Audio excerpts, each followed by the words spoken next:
Hello, everyone, and thank you for watching Principal Living. Today's guest is Andy Zamora. To give you a little bit of background on him, at a very young age, he discovered that he was predestined to do something huge in life, but most importantly, to help others to do the same. Success did not come easy to him. For the first 27 years of Andy's life, he was constantly criticized and made fun of by the people closest to him. This was because he had nothing materialistic to show, and the reality was that there was nobody that could have ever predicted what happened next. Despite having a bachelor degree, he was living at his parents' garage because it allowed for him to live rent free. Therefore, his visions of becoming well known and financially free were comments very few believed at that time. Finally, in 2018, his aspiration aligned and his life drastically started to shift. It was evident that he had discovered himself and the vehicle that would allow him to showcase his abilities. Today, Andy has quickly jumped up the ranks in the mortgage business and currently sits as a branch manager for the fastest mortgage company in the state.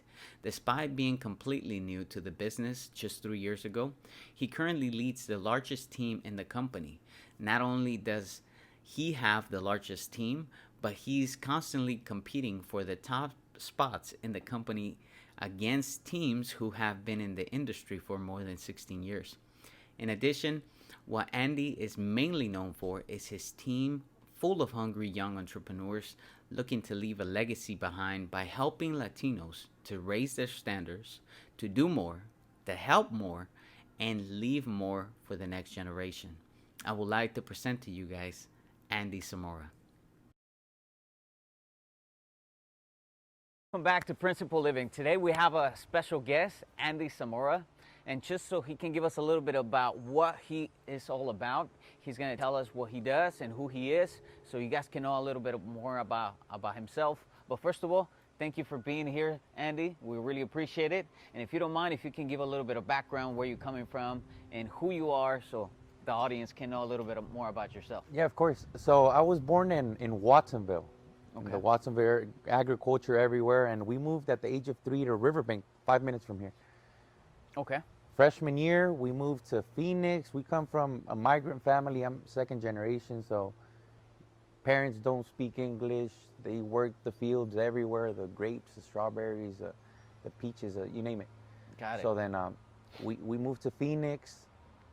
I ended up moving to Mexico for a little bit, came back to Salinas. I've been just kind of traveling a lot since I was young. And a lot of times you're just following your parents. You're not like, it's not like I had a say, you know. But if I had to represent, like, plant my flag somewhere, it would definitely be Riverbank. That's where I was raised. And I was all my life following my sister's footsteps. I was going to be a PE teacher, got my degree to be a teacher. High school soccer coach, that's kind of what my passion is actually. And just about 3 years ago, I got railed into the mortgage business and just kind of took off pretty fast. 3 years in, and we have, I want to say, the biggest team in the company, and competing with the seasoned vets now there at the mortgage guys. So, in a nutshell, it's kind of a little Who you are. Yeah. Now, when you said like that you're coming from a place where you were actually thinking about teaching, what made you switch to that profession? Is it something that? Yeah, to be completely honest, it was two things. It was one, I came across Grant Cardone. Okay. Throughout my entire schooling, I was doing sales jobs. That's just what I picked up. I wasn't going out there trying to look for a sales gig, but I started with Cutco, then I started selling cars, and then solar, and what I realized was that a lot of seasoned car salesmen, they listened to, like, they would go on YouTube and start listening to, they had salespeople, that sales training, sales guys, sales gurus, and I ended up coming across Grant, and Grant started hitting you with the 10x, with the don't be talking down on money, talk. Yeah. And that's when I found out how much PE teachers were making. And I said, holy shit, wait, this doesn't align. Like, yeah, I want to come into the educational sector to help the youngsters, but if I really want to help helping the masses, I'm gonna need a lot of money. That is correct. And that's kind of what railed me out of Yeah. the educational field and into mortgages, because I got a glimpse at how much money could be made in the business, and that's what we've been doing since. That's awesome. So, in a way, that kind of changed your perspective, going based on being a little bit more money driven, to kind of to make sure that even though you want to make an impact, you need the money to Right. go ahead and help somebody out. Yeah, yeah. I told my sister, and she could kind of vouch for me. She had been in the business, in the educational field for 20 years, master's degree, and she was a excellent. She would get awards from like the valid. What is it? How do you say it? Valedictorian? Is it? Valedictorian, yeah. Okay, so she was nominated as the most influential teacher, and then she went into being into admin. And when I came across Grant, and I was starting to realize, like, man, we should be aiming higher. Yeah. I told her once, like, Marty, you think that by helping my parents out, or my uncles, or my cousins, nieces, nephews, with $20 here and there is going to be enough to make like a real difference? So that's when we kind of came into an agreement that we'll need a lot of money if we really want to, because us as teachers, anybody that goes into that field, it's almost like a special type of person. Like a lot of teachers aren't in there for the money, but Yeah. they're in there to give, to help. And if you are someone that comes from that, with more money, you can just expect that type of person to give more. That's You know? awesome. That's So awesome. then that was kind of our. And I think that, I mean, for me, I always see it on what's on the hindsight. And what I mean with that is, like, I think every step, because I see it on myself, and every step that I've taken, every information or every person that has come into my life based on, let's say, something that I got some information from, just like you were saying, like Grant.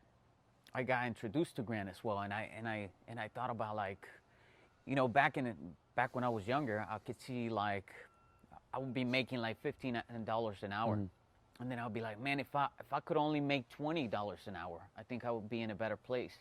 But then he comes and he switches your focus completely, and he says, well, that is nothing. You're not making money.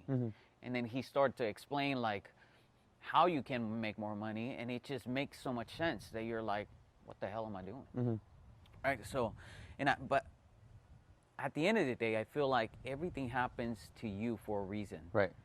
So, I mean, just something that I'm seeing, okay, and I'm probably seeing towards your future right now, but maybe you were put into being a teacher to help other people and teach them what you already know, right? Because a lot of the stuff that we go through kind of shows up in a later year, like something that we need it for. Do you think that will be something? I think that's safe to say, yeah. Yeah. I would almost put that in alignment with like developing leaders. Good. You know, so I have guys here that are in my team that I grew up with, and I know their potential. We grew up together, so a lot of the times I do think that we're missing maybe the right information or someone that'll give us a little push. And when we add those two variables, like I'm doing with some of them, some of my guys, some childhood friends, and see them rocking it, I'm like, man, we could be recycling and doing this throughout the entire state. I mean, maybe even, country. Good. So That's a good vision to have. Yeah. I mean, helping other people to become a leader in something. That's actually something that I'm looking forward to and developing as well. And so it's an awesome vision to have. Yeah. So that's very cool. That's very awesome. And for us here in the show, pretty much what we talk about is 3 principles that that have made a difference that you have applied into your life. And what we mean with that, with the principle, is a set standard that you won't compromise. Something that you live by, that you're like, you know what, I set the standard, this is what I'm gonna live by, and on a daily basis you practice it. So just to kind of jump into it, is there one out of the 3 that can pop in your head right now that will be the most important? To me, it's going to be living life as a student. Living life as a student. Okay. So, I mean, on a daily basis, I will not call it a day if I didn't get some reading in, some studying in.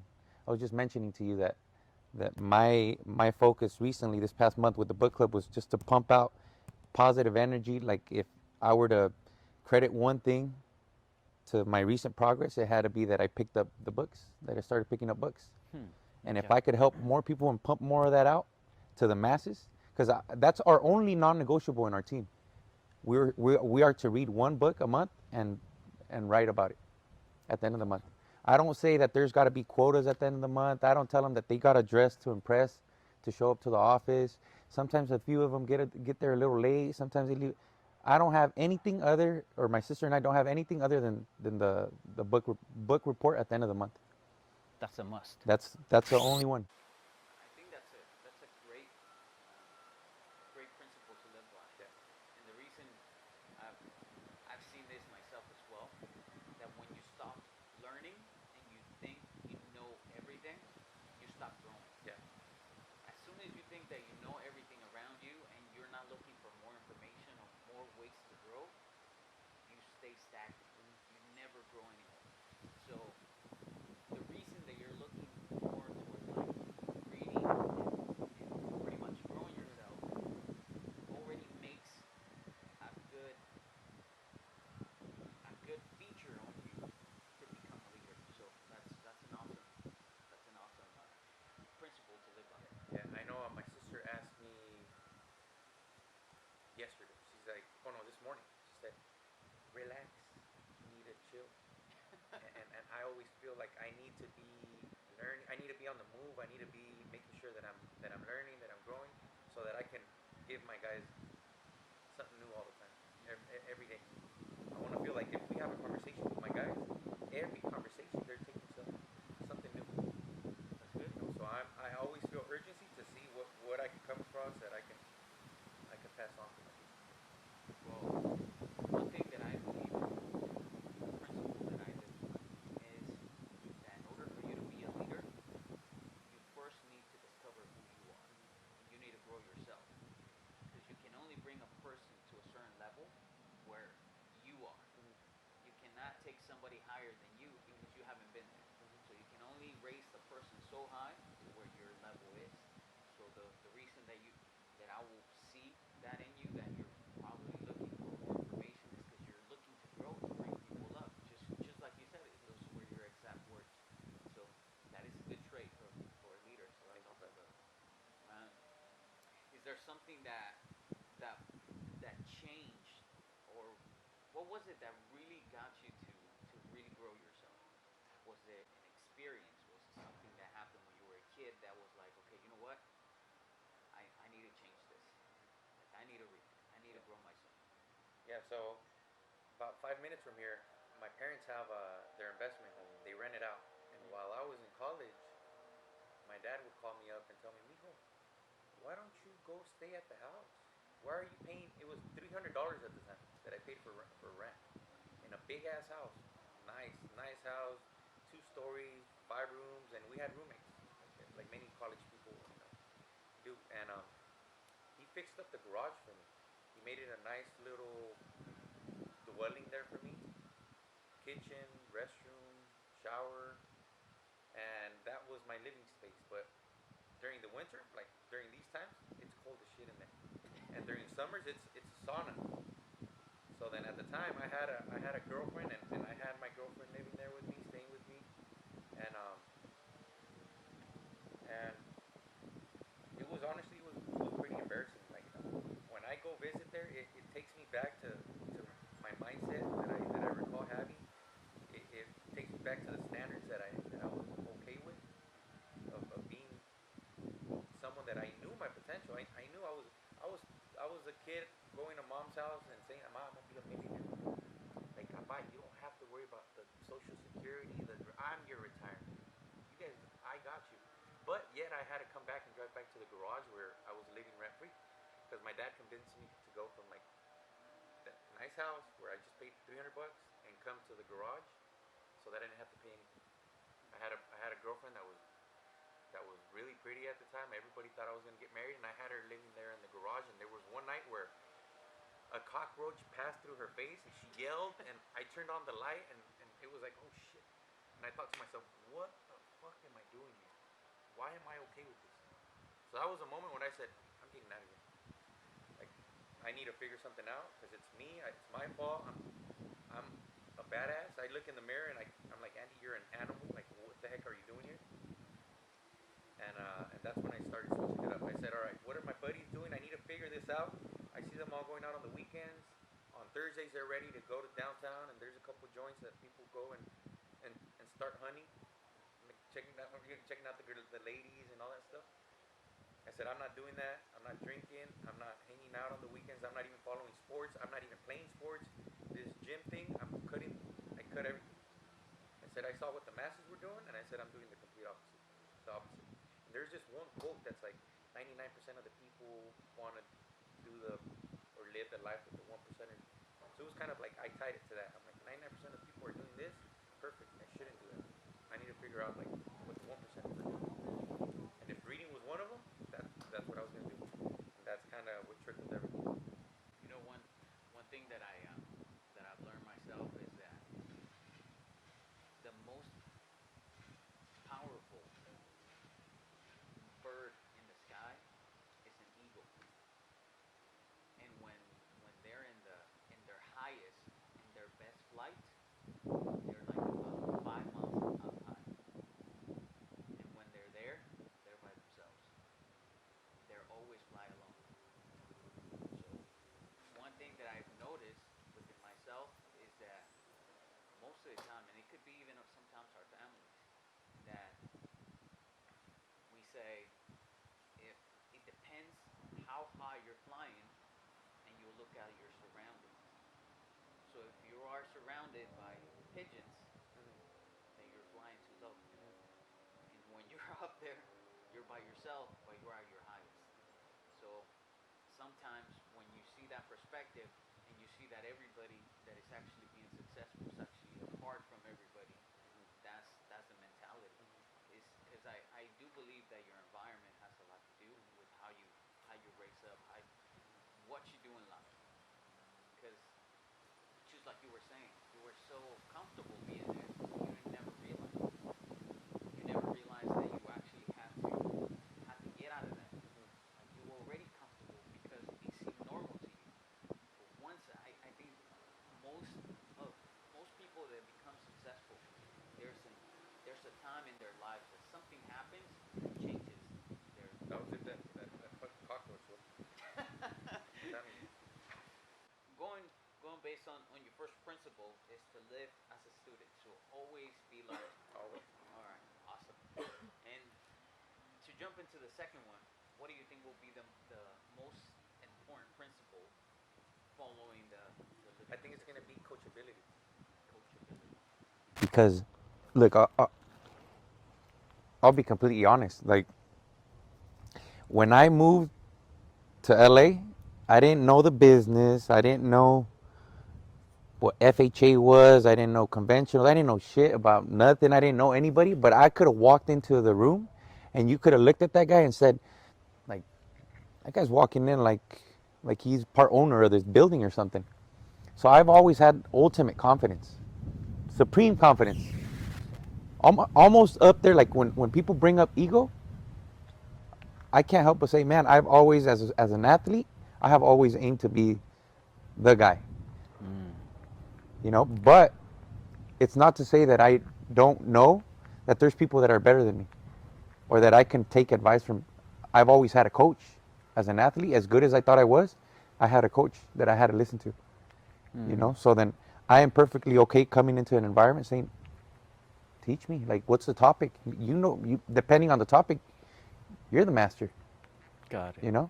So then there's times where you come in to an environment and you do think you have, you know, all the confidence in the world, and you have ego, and sometimes you have this wall where you think you already know it all, Got or it. you know more than what you really do. And if the other person decided to, they could make you feel real stupid, depending on the topic, That you is know. true. So then I come in with supreme confidence always in myself and my abilities, and in the effort that I'm willing to put into whatever I set my mind to, but knowing that I need to also know when to, like, be the student, when to chill, you So know. would you say that it's more like kind of related to the first one. So being able to be coachable, learning still, but not getting to a point that you think you know it all, and being an open-minded person.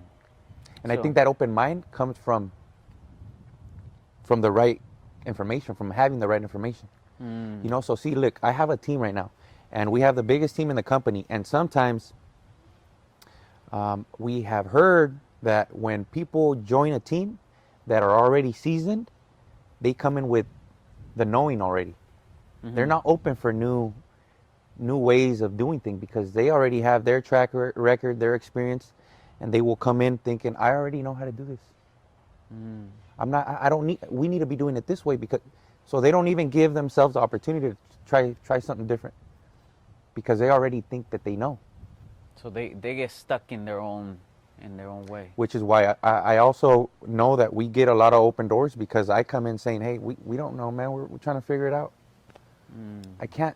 I'm extremely confident in everything that I do, but I don't know it all. Like, talk to me. I'm here to get help. And when I do get the help, I just dump it out to my guys, and which is why I have a lot of open doors everywhere. So pretty much having belief and confidence in yourself, even not knowing where you're heading, but always having confidence within you. I remember I went to the first driven event. And I had to have had maybe $170 to my name. But I walked in there, bro, with like, nobody could have pointed at me and said, I was walking in there like, that guy's got to be worth a couple $1 million. You know, I walked in there and I felt like, man, I belong here. You know what I mean? Like, I see all the fancy everything, the guys dressed sharp, brand shoes, brand belts, looking, and I didn't feel inferior whatsoever. You know, but it's also challenging. I've noticed that it's challenging sometimes for people to take feedback, or to be open to trying new things, or to being a student. I mean, I actually had a challenging time with my sister up until she started kind of reading. I noticed a complete shift because she's used to being in administration. She's the boss. In my family, she's been the go-to since 2000. You know, my sister kind of calls the shots. Something's going to happen in the house. Someone's going to do something. My parents are thinking of buying here, moving here, taking a trip, doing almost anything. It's got to pass through my sister, and she's got to check off on it. Andy's doing this. Yes, give him money for that, or don't give him money for that.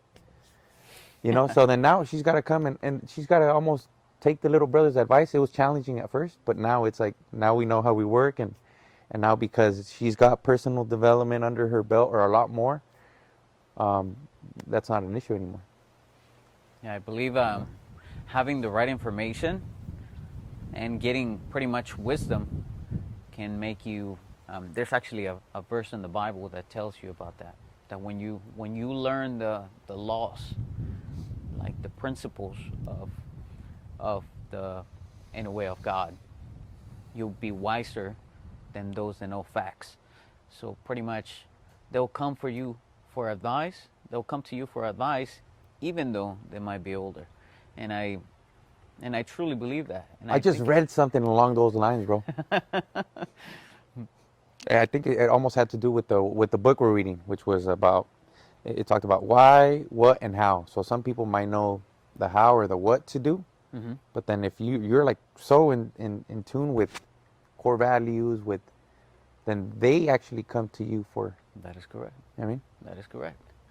That's why we call the show Principle Living, because I believe that one of the things that is actually missing, and not just on our society, is actually the principles to live by. That we have gotten to a point that there's a lot of laws, but we don't have any core values. And I think that's where you see a lot of people with a lot of problems and going into like gangs and going into drugs and experimenting with other things, because there's no principles to actually to guide them. Yeah. And I think it's very crucial.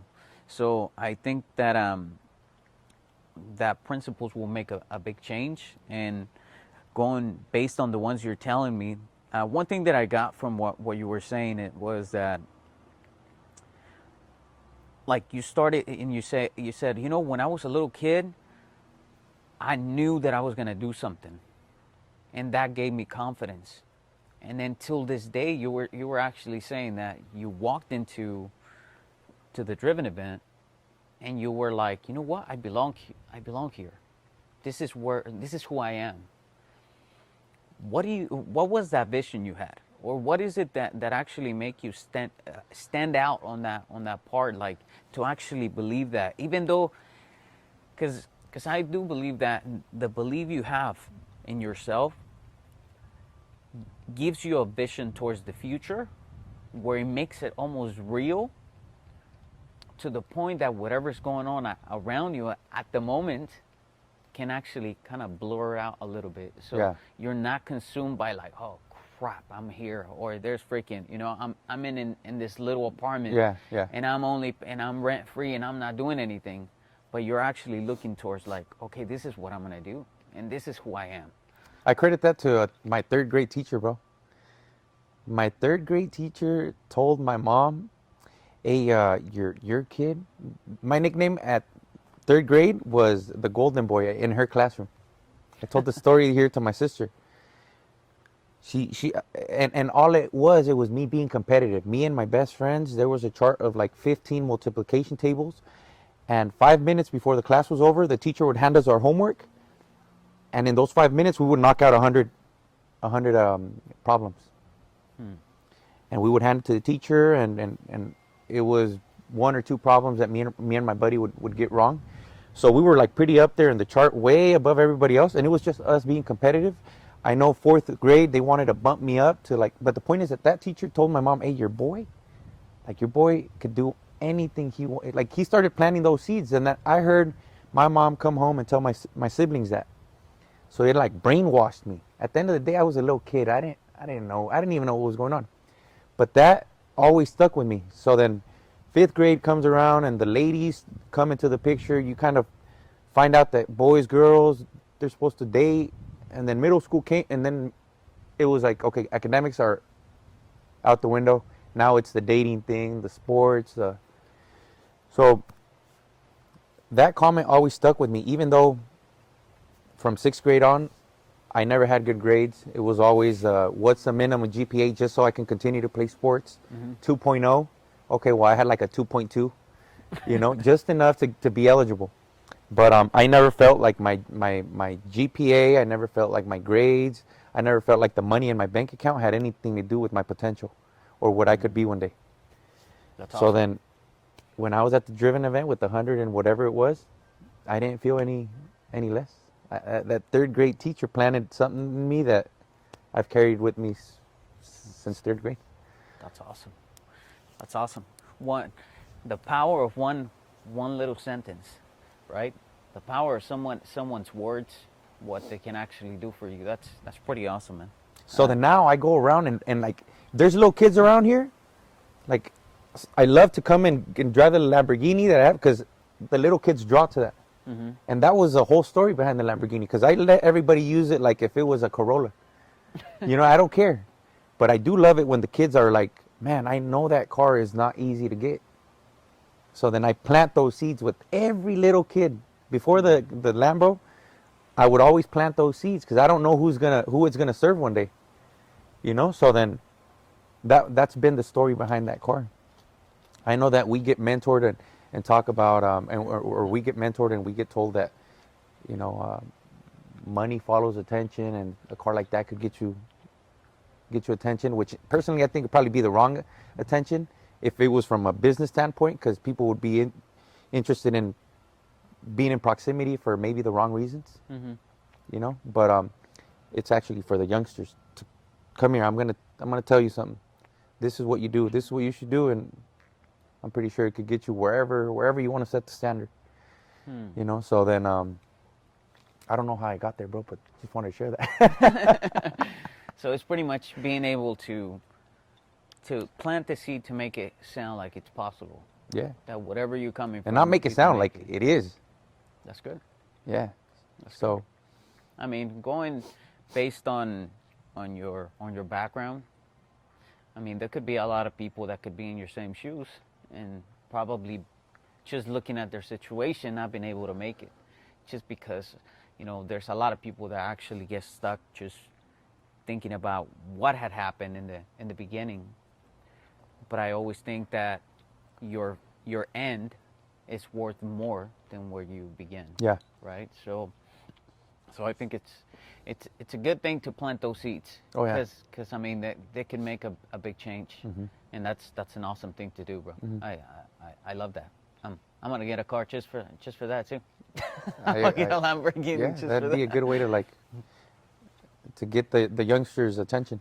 That's awesome. Like I know my goal this next year. Hopefully, we get past this COVID thing. But I'm gonna target like as many. I had 5 lined up this year, 5 high schools to go and speak, and that's kind of we're in the process of writing the book too, and it's intended to hit the high school kids with bad grades and probably not the best areas in the in the state. Let's just say state for now, but it's for. I told my sister I'm going to look at my community, like my GPA, high school GPA, and that's going to be the title of the book, 2.23 GPA. You know, and it's going to be targeted for those kids. I like that. The kids that have the bad grades, that need someone to say, hey, you could do it.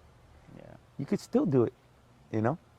And I think that's one of the things that our society, like, for us to think that we cannot do it, I think that's our society has gone to a point that it's been successful, are getting us to a point where we don't believe in ourselves.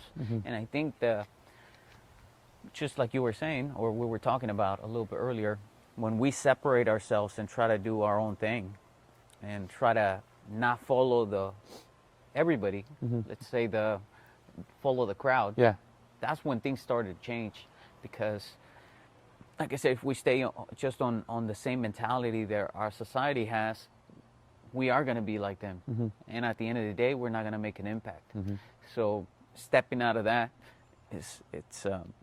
it's a good thing to have in mind. All right, and just to wrap it up, just to go on the last most important principle you have applied in your life, what do you think it will be? It would be giving back. Giving back. Okay. Yeah, I think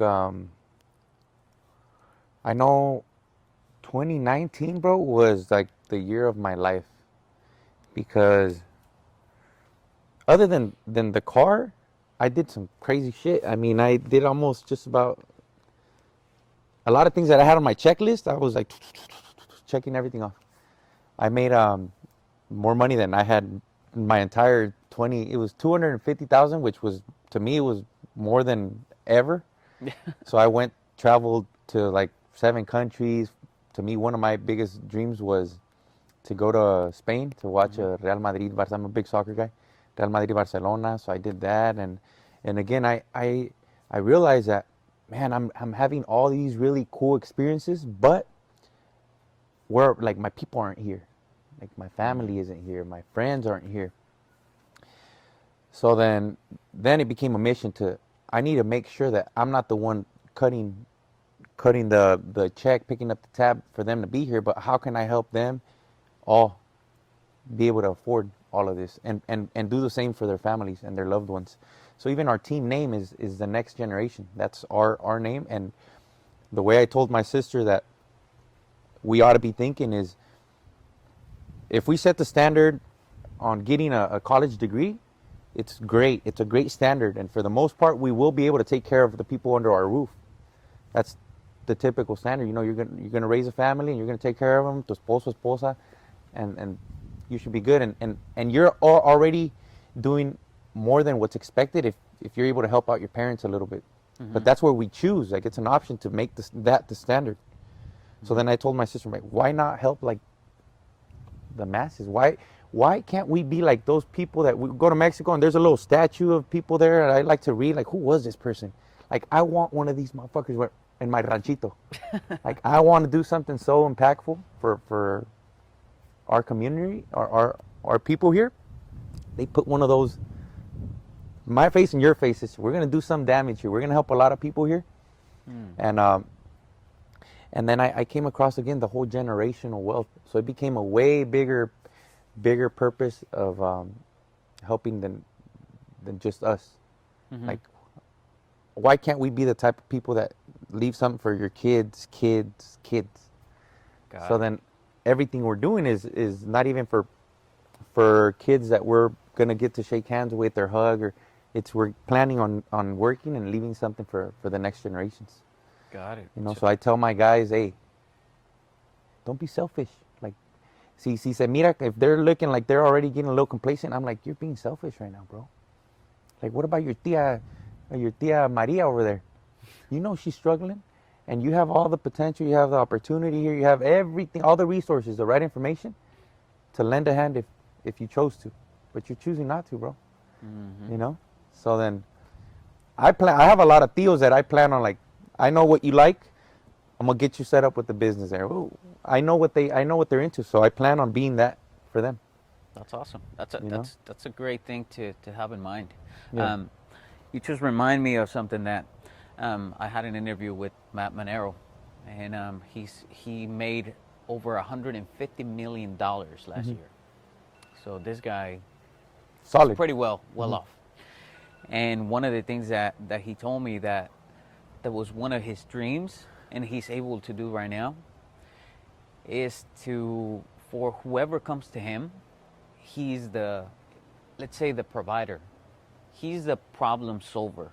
And the way he does it is, he said, he gave me a story, and he said, one time I believe it was his brother-in-law passed away. And then he told his sister, you know what, however you want the funeral to be, put it in your mind. Whatever you want it to be, do it. And she said, well, I don't have money. I don't know how am I going to do it? And she's like, don't worry about that. Whatever you need is going to be taken care of. Just whatever you have in your mind, just do it. And I'll be the provider. And one thing that he told me that it's been with me since that interview is that, wouldn't you like to be that? Wouldn't you like to write the check and say, you know what, whatever you need, just tell me how much it is. I'm going to write you a check for it. I think that's freaking awesome. You know what I mean? I think that getting to the point where you're so financially stable that you're able to contribute, or you're blessed, or however you want to put it, that it overflows to a point that you're not actually just helping yourself, but you're helping other people, just like you're saying. So that same mindset is what I want my guys to have. I wouldn't want to be the one cutting the check. I would want you to be in a position to do that for somebody else. Yeah. That's good.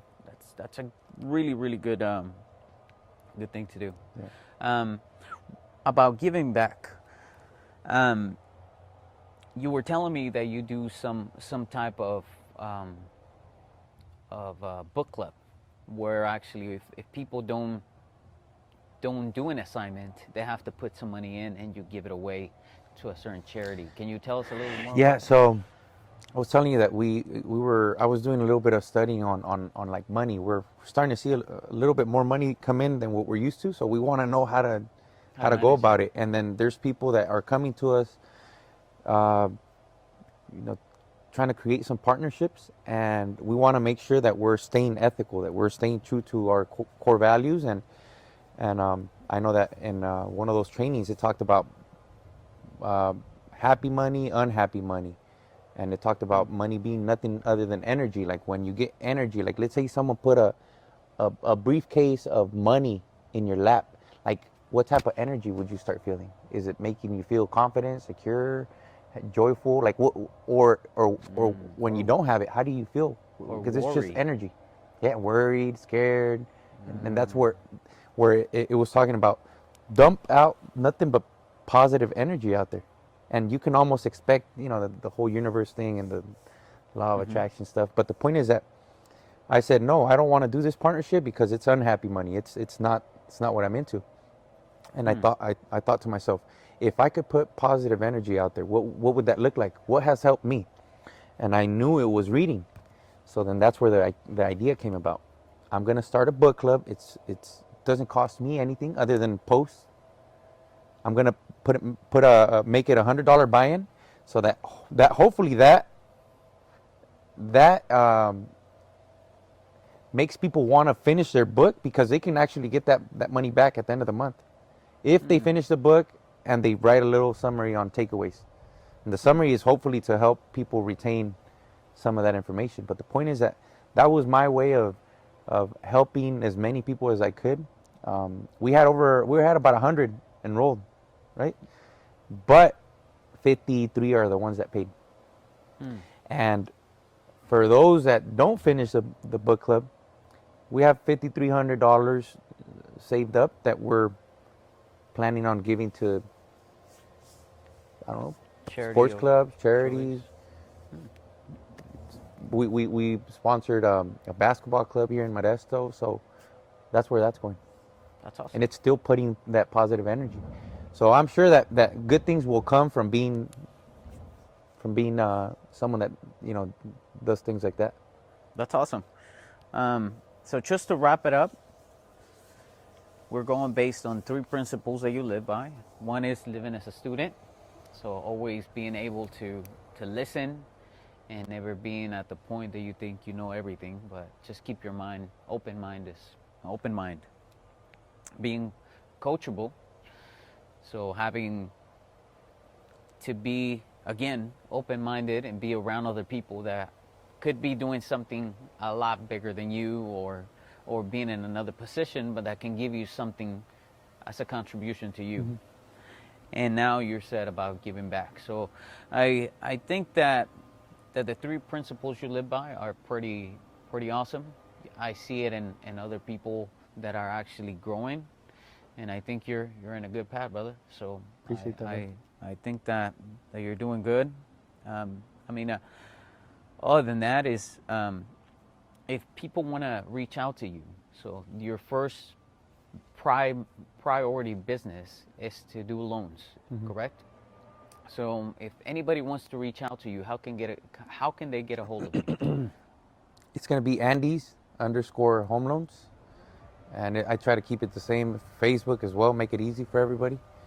But yeah, that's where you would find me on all social media platforms. Andes_home loans. Okay. Make it easy for people to know what I do. Awesome. If they see Andes home loans, he probably does home loans. Yeah, so You're projecting. You're putting the words that people can picture of what you do, man. So that's awesome. So if you guys are thinking about maybe buying a home, refinancing, whatever you guys need, reach out to Andy. He'll be a great resource for you guys to help you out. We are going to put a link on the bottom too, so just in case if you guys want to reach out to him. And other than that, we do appreciate you being here, Likewise, Andy. brother. Thank you for your time, and thank you for giving us all the principles that you live by. And I think it was great information. And thank you guys for watching. We hope that this information helped you guys. And if you guys need, once again, a loan, reach out to Andy. He'll be a great resource. So thank you guys again, and have a good one.